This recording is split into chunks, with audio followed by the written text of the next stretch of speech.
Hi Sheridan students and families, this is Mrs. Kimball. I'm coming to you from my house. Even though we all have to be home a lot lately, I find it really neat to see all the ways that people are being creative to continue to stay connected and also to keep our mind and our bodies active while we're at home so much. What I have for you today is a read aloud. I'm going to share with you one of my favorite books, A Porcupine Named Fluffy, and then I have an easy craft that I'm going to share with you, hopefully using things that you already have around your house.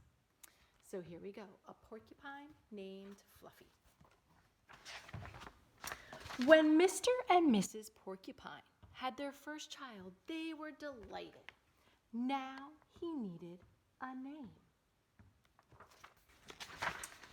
Should they call him Spike? No, Spike was too common. Should they call him Lance? No, Lance sounded too fierce. Should they call him Needle Rooser? No, Needle Rooser was too long. Prickles, Pokey, or Quillian? Then together they had an idea. Let's call him Fluffy. It's such a pretty name, Fluffy. Would that be your first pick if you were naming a porcupine? But soon there came a time when Fluffy began to doubt that he was Fluffy. He first became suspicious when he backed into a door and stuck fast. That was not a Fluffy thing to do. He was even more convinced when he accidentally slept on his back and he poked holes in his mattress. A very unfluffy thing to do. Uh-oh, what do you think his mommy and daddy said when they saw that? When he tried to carry an umbrella, he knew the truth without a doubt. Fluffy definitely wasn't fluffy. So he decided to become fluffier. Clouds are fluffy, he thought. I'll be a cloud. But he couldn't stay up. Oh no. I know, pillows are fluffy, he said. I'll be a pillow. But when his mother sat on him, she was not pleased. Uh-oh, look at her face. He tried soaking in a bubble bath for 45 minutes, but he did not become fluffy. He became soggy. He tried whipped cream. He put a little on each quill. It was not easy, and it took more than half a day. But this did not make Fluffy fluffy. They should have named me Gooey, he sighed. He ate a lot of fluffy marshmallows. He rolled in shaving cream and feathers. He even tried to become a bunny. But the truth remained, Fluffy wasn't. One afternoon, Fluffy set out for a walk, trying to think of ways to become fluffy. Before long, he met a very large rhinoceros. "Grrr," said the rhinoceros, "I'm going to give you a rough time." Fluffy didn't know what a rough time was, but he didn't like the sound of it at all. "What is your name, small prickly thing?" asked the rhinoceros unkindly. "Fluffy," said Fluffy. The rhinoceros smiled.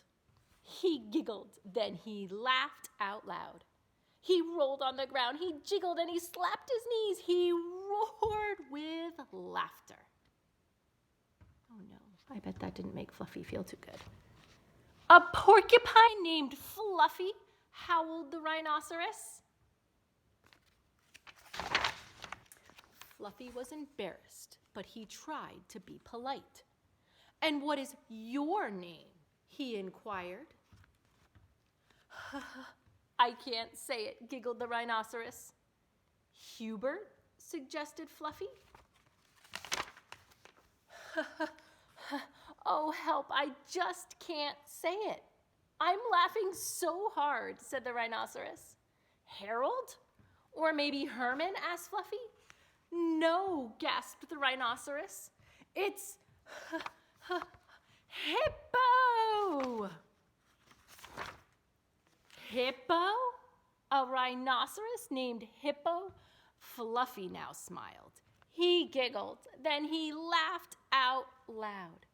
He jiggled and slapped his knees. He howled with laughter. A rhinoceros named Hippo? Fluffy cried. And there the two of them are together. Now they both look really happy. A porcupine named Fluffy? A rhinoceros named Hippo? It's almost more than they could bear. Hippo and Fluffy rolled on the ground giggling and laughing until tears came to their eyes. At last, they lay exhausted on the ground. From that time on, they were the best of friends. And Fluffy didn't mind being Fluffy anymore, even though he wasn't. Now, one thing that my daughter and I have been trying to do since we've been home is to come up with easy crafts that we can do, and since we can't get out, we try to use things that we have around our house. So what I have for you right now is an easy craft that we can do together, and you can make your own porcupine. So first thing you need is a blank piece of paper, and it can really be any color. It doesn't matter. I'm using a white one. And you need something to write with. It could be a pencil, pen, marker, crayon, whatever you have around your house. And third thing you need is a pair of scissors. So once you have your materials, the first thing you're going to do is just draw a big circle on your piece of paper. Then you are going to take your scissors and you are going to cut out the circle. Doesn't have to be perfect. Everybody's porcupine is going to look a little bit different, and that's okay.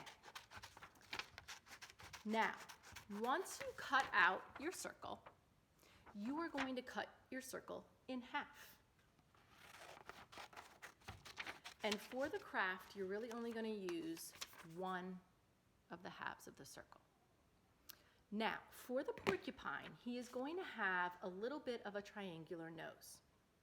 So what you are going to do is you're going to angle your scissors like you are going to give this porcupine a triangle nose. And then as you start cutting, you are going to curve it up towards the ceiling, just like that. Now what you are going to do is make little cuts in the top. So as you can see, I'm just going down a little bit to make little pieces of paper all the way down the back of my porcupine. Here we go. I keep cutting.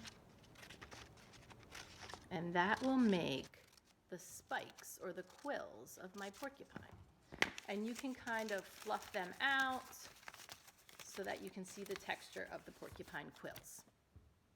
I'm almost done. My last job is to give this porcupine an eye and to give him a little bit of a nose. So I take my pencil or my marker, whatever you have, and I'm going to give him an eye and a nose. And that is what my porcupine looks like. If you want, you could even give him a little bit of a smile. Now, what would be really neat and creative is if you could name your porcupine. Come up with something unique, just like in this story, and then send your porcupine on different adventures, just like the porcupine in this story went on. You can post your stories to Dojo, and then we can all listen and learn together. It was great being with you, boys and girls. Can't wait to see you again. Have a great day.